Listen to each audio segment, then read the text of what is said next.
เก็บดูครับเก็บดู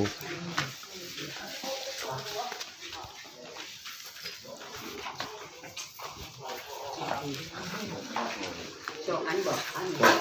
ะได้เอากระเป๋าบ้านมันคนละสีละสีมันคนนี้มันคนละ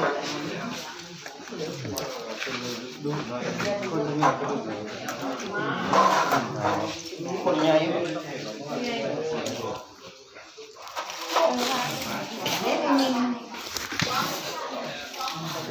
เดี๋ยวพี่ลำก่อนอิดทนไฟโอเคเป็นไงคนละอันละพออายเอาเสี่ยวสัปตาด้วยให้หมอเอาเสี่ยวสัปตาบ้านสิเหลือโคตรโหลชิ้นน้อยเอาชิ้นน้อยมันหูโหลมันสิเหลือโคตรโหลที่นี่แหละถ้าบ่รู้เรื่องเลยสื่อสารกันยากเนี่ยเอาแล้วเรียบร้อยแล้วไปที่อื่นนั่นแหละคนดึงขึ้นมาได้น่ะเฮ้ยพอแล้วเฮ้ยหัวหน้าเพิ่นน่ะเอามาพี่พอแล้วพอแล้วมาพอแล้วมาพี่พอแล้ว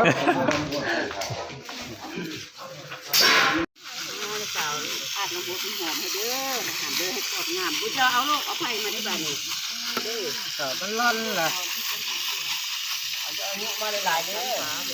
อมาจาก200 ปีงวดน่ะนี่ก็กำลังทำการวาดรูปเหมือนเรื่องเหมือนต้องมาอยู่ที่นี่เป็นท่านใดได้ผลเอ็ดได้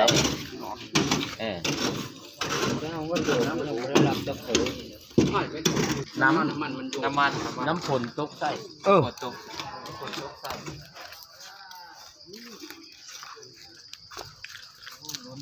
ว่าที่ประเทศนี่เถอะว่าบริสุทธิ์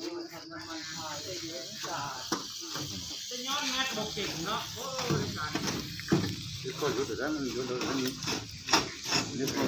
พวกใครได้ชุ่มได้เลยชุ่มหลายๆได้การวาดด้วยเสียมจอบเจ็บจบง่ายแล้วบ้างดาสิบจอบคักละแจ่มแล้วงามใจเคยเนาะเอาผู้ชูพูดว่า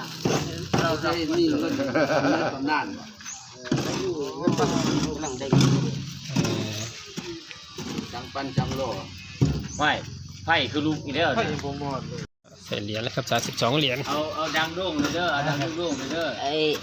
ขึ้นอ้วนเด้อ้วนใจได้ดังโด่งพอหายใจได้บ่โด่งจัก3 คืบไปเลย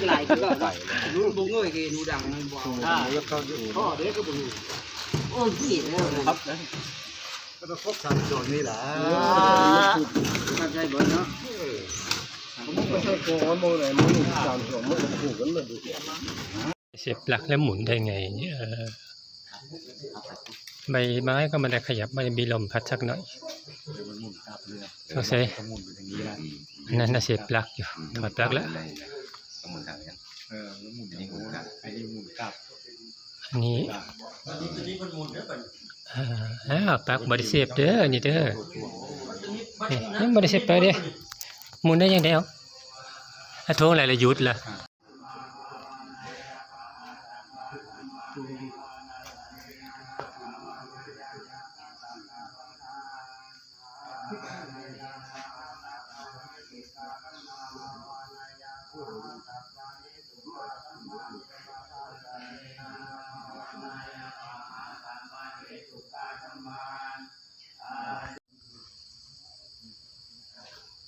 ไม่ได้เสียบปลั๊กครับ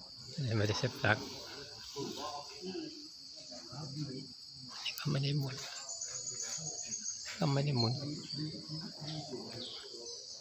แต่หมุนอยู่อันเดียว